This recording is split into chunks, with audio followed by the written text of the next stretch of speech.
आपने अमूमन weekly horoscope पर ये तो देखा होगा कि आप लोगों का career, finance, business, studies, love relationships, health, emotionals, wellbeing जो हो गई, इन्वेस्टमेंट्स हो गई, क्रिप्टो हो गया, आप लोगों के स्टॉक मार्केट्स हो गई, ये सारी चीज़ें कैसी रहती हैं। लेकिन हम आपको डिटेल में बताएंगे कि जो मून का ट्रांजिट है वो आपके कौन कौन से घर को एक्टिवेट करेगा और किन दिनों में कौन सी चीज़ें आप लोगों के लिए एक्टिवेट होंगी, तो उसके अकॉर्डिंगली आप लोग काम कर सकते हैं।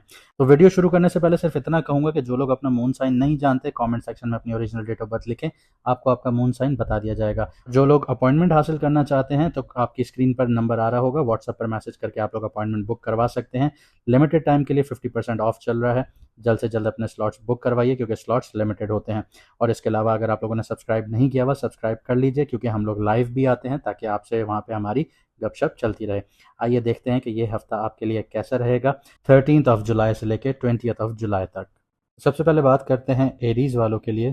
एक चीज़ कहना चाहूँगा कि जितने भी फैसले होते हैं वो जल्दबाजी में लेने की ज़रूरत नहीं होती। आप लोगों को कब रुकना है, कब बोलना है, कब एक्शन लेना है, ये इस पीरियड में सबसे बड़ा लेसन रहेगा आप लोगों के लिए इस वीक का। मून लगातार आपकी प्रायोरिटीज़ बदलता रहेगा क्योंकि मून 2.25 दिन में, 2.5 दिन में घर बदल देता है। तो जो वीक के शुरू में आपको बात इंपॉर्टेंट लग रही होगी, हो सकता है कि कुछ दिनों बाद उसकी जगह कोई और चीज़ ले ले। अगर आप इमोशंस के बजाय अवेयरनेस के साथ चलेंगे तो ये 6 से 7 दिन काफ़ी प्रोडक्टिव हो सकते हैं। 13 से 14 जुलाई के बीच में मून जो है वो जेमिनाई में होगा, आपके थर्ड हाउस में होगा। इस वक्त आपका माइंड काफ़ी एक्टिव होगा, कम्युनिकेशंस हो गई, मीटिंग्स हो गई, लर्निंग हो गया, नेटवर्किंग हो गई, सोशल मीडिया एक्टिविटी हो गई, ये सारी बढ़ सकती हैं और यहाँ से आपको फ़ायदा भी हासिल हो सकता है। नए आइडियाज़ भी आएंगे और लोगों से कनेक्ट होने की अपॉर्चुनिटीज़ भी मिलेंगी आप लोगों को। लेकिन ये भूलना ठीक नहीं होगा कि यहाँ पे सन भी मौजूद है और मरकरी रेट्रोग्रेड भी है। इस वजह से मिसअंडरस्टैंडिंग्स, डिले, रिप्लाई लेट आना, ओल्ड कन्वर्सेशंस या इनकम्प्लीट पेपर वर्क दोबारा आप लोगों के सामने आएंगे। हो सकता है किसी ईमेल, मैसेज या एग्रीमेंट को आप लोगों को रिवाइज करना पड़ सकता है। अगर आप स्टूडेंट हैं या इंटरव्यू की प्रिपरेशंस कर रहे हैं, रिविजन्स नए टॉपिक शुरू करने से ज़्यादा बेनिफिशियल रहेंगी। बोलने से पहले सोचना और डॉक्यूमेंट्स दोबारा चेक करना इस पीरियड का गोल्डन रूल है आप लोगों के लिए। आगे बढ़ते हैं, 14 से 16 जुलाई की बात करते हैं तो मून कैंसर में आ जाएगा। कैंसर में आते ही एनर्जी नोटिसेबल सॉफ्ट हो जाएगी आप लोगों की। अब फोकस करियर से ज़्यादा इमोशनल पीस पर और फैमिली पर और पर्सनल कंफर्ट पर शिफ्ट होना शुरू हो जाएगा। घर वालों के साथ वक्त गुजारना, अपना कमरा, अपना वर्क स्पेस ऑर्गेनाइज करना या सिर्फ मेंटल रेस्ट लेना भी बहुत ज़रूरी महसूस हो सकता है इस टाइम पीरियड में। यहाँ जुपिटर का सपोर्ट इस पीरियड में मून को मिलेगा तो काफ़ी पॉजिटिव रहेगा। अगर फैमिली में कोई इशू चल रहा था तो अंडरस्टैंडिंग इंप्रूव हो सकती है। प्रॉपर्टी हो गया, रीलोकेशंस हो गई या घर से रिलेटेड कोई प्लानिंग हो गई, इसके लिए भी एक कंस्ट्रक्टिव डिसीजंस आप लोग ले सकते हैं। इमोशनली भी कॉन्फिडेंस वापस आना शुरू होगा। कभी कभी प्रोडक्टिविटी का बेस्ट तरीका सिर्फ थोड़ा सा रेस्ट लेना होता है, तो अपने माइंड को थोड़ा सा रेस्ट दीजिएगा तो आप लोग प्रोडक्टिव होना शुरू हो जाएंगे। आगे बढ़ते हैं, 16 से 18 जुलाई की बात करते हैं तो मून लियो में आते ही आप लोगों को क्रिएटिविटी, रोमांस, सेल्फ एक्सप्रेशन और हैप्पीनेस की डिज़ायर्स जो हैं आपके अंदर काफ़ी बढ़ा देगा। सिंगल किसी इंटरेस्टिंग इंसान से कनेक्ट कर सकते हैं जबकि कपल्स रिलेशनशिप में एक्साइटमेंट लेने की कोशिश करना शुरू करेंगे।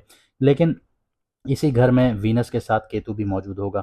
इस वजह से इमोशंस जो हैं थोड़े कंफ्यूजिंग हो सकते हैं, किसी रिलेशनशिप में मिक्स सिग्नल मिल सकते हैं या किसी पुरानी फीलिंग्स का अचानक वापस आना भी मुमकिन हो सकता है। अट्रैक्शन और डिटैचमेंट दोनों एक साथ महसूस हो सकते हैं।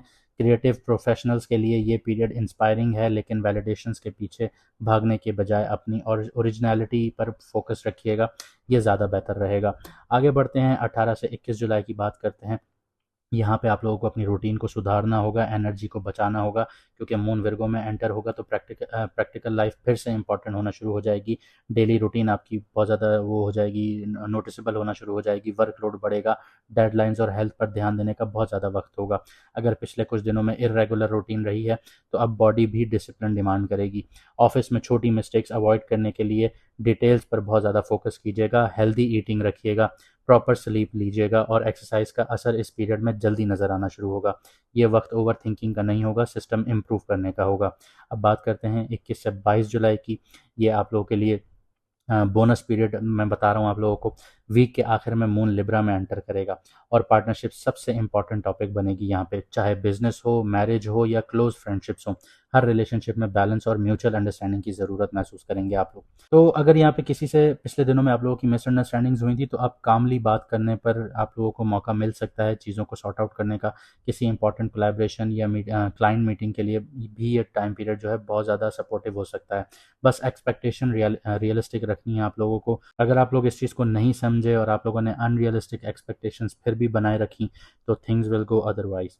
तो यहाँ पे ये चीज़ बहुत ज़्यादा आप लोगों को समझना होगा। और कभी कभी आप लोगों को कॉम्प्रोमाइज़ करना हार नहीं समझना चाहिए, बल्कि रिलेशनशिप को मजबूत बनाने का तरीका भी होता है कि कभी एक पार्टनर झुके, कभी दूसरा पार्टनर झुके, तो यहाँ पे आप लोगों के लिए एक विन विन सिचुएशन आ जाती हैं। तो इस वीक की असली ताकत को समझिएगा, इसमें स्पीड नहीं सिर्फ टाइमिंग है। हर मून ट्रांजिशन आपको एक नया पर्सपेक्टिव देगा, पहले स्टेबिलिटी देगा, फिर आइडियाज़ देगा, फिर इमोशनल ग्राउंडिंग देगा, उसके बाद क्रिएटिविटी देगा, डिसिप्लिन देगा, आखिर में रिलेशनशिप का बैलेंस देगा।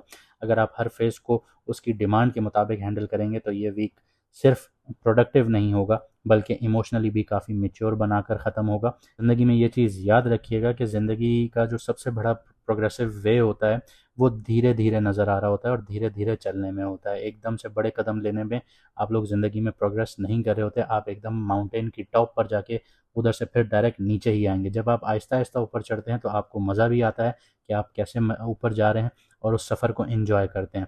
तो धीरे धीरे जब आप आगे बढ़ते हैं, उस प्रोग्रेस को एंजॉय करते हैं, तो वो आपके लिए एक सबसे बहुत अच्छी, ये कह लीजिए, जर्नी बन जाती है।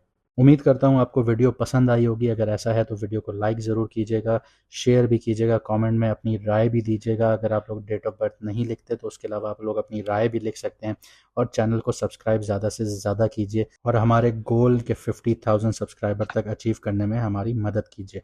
मुझे दीजिए यहाँ से इजाज़त, मिलते हैं अगली वीडियो में सितारों के सफ़र पर।